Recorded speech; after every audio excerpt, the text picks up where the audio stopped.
আল্লাহ দিছেন আল্লাহর বান্দা, আমি দেখি পাল্লা হইল আবুল আর আবুল। বলবো আল্লাহর সাথে বান্দার কোনো পাল্লা চলে না। তারপরে পালা গান, পাল্লার মধ্যে অনেক কথা আসবে, সেই কথাই যদি কোনো ভুল ত্রুটি হয়ে যায় আপনারা সকলে ক্ষমা সুন্দর দৃষ্টিতে দেখবেন। আল্লাহর সাথে পাল্লা করে আমি তো আর নতুন করে একটা আল্লাহ হইতে পারব না নাকি?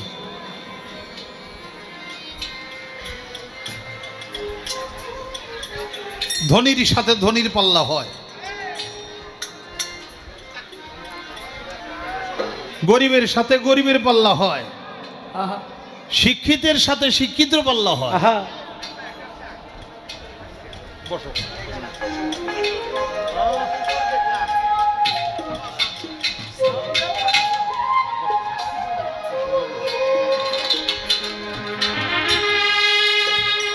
ব্যবসায়ের সাথে ব্যবসায়ীর পাল্লা হয়, কিন্তু বাবা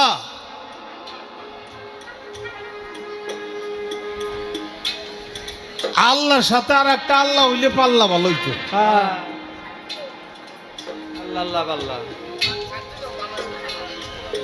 আমি যেহেতু তার না, আমি যতই বুদ্ধি করুম আর যতই কথা কমু, আমার কিন্তু আপনারা আল্লাহ পর্যন্ত নিতেও পারবেন না, আর আমি বুদ্ধি করে যাইতেও পারম না। আল্লাহর সমকক্ষ হইলেন আল্লাহর সাথে পাল্লা চলে। তারপরেও পাল্লাটা যেহেতু জীবার পরম, সেই ক্ষেত্রে আমার পরম বন্ধুর কাছেই তো আমার যত দুঃখ বেদনা আরাধনা আমার জানার বাসনা, এটা তার কাছেই তো জানবো নাকি? তো আল্লাহরে তো আমরা কোনোদিন পাই না।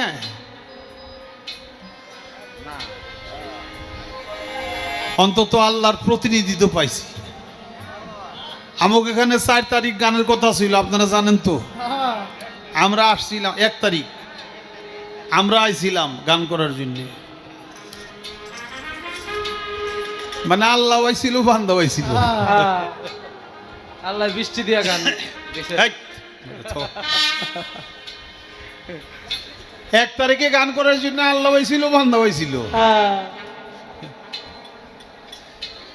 সেদিনে আল্লাহর সাথে দেখাও, এটা হয়ে বিধি করে দিছে, বান্দারও বিদায় করে দিছে। মাঝখান থেকে এই গান কমিটির অনেকগুলি টাকা খরচ হয়ে গেছে। গাড়ি ভাড়া করে আসছি না, আমরা লোকজন নিয়ে আসছি না, আমাকে আবার কিছু টাকাও তাদের দিতে হয়েছে। আল্লাহর কাম তো সব ভালো নাকি? নাকি কোন আল্লাহর কাম খারাপ আছে?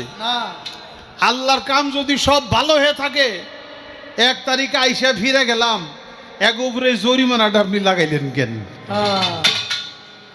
এটাই প্রশ্ন। প্রথম কথাটাই এইটা। যদি 1 তারিখে গানটা হয়ে যেত তাহলে কি দেখো জরিমানা লাগতো না? এত মানুষ আসছে, তারাও এত কষ্ট পাইতো না। আমরাও আইছি, আমরা ফিরে গেলাম, আমরাও কষ্ট পাইতাম না। আবার গান কমিটির এতগুলি টাকা দিল, আবার ফাও ফাও খাওয়াইলো।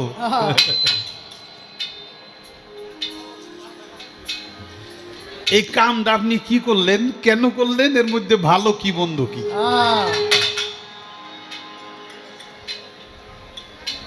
এবার জীবের ভূমিকা থেকে আমার একটি গান হয়ে যাক, তারপরে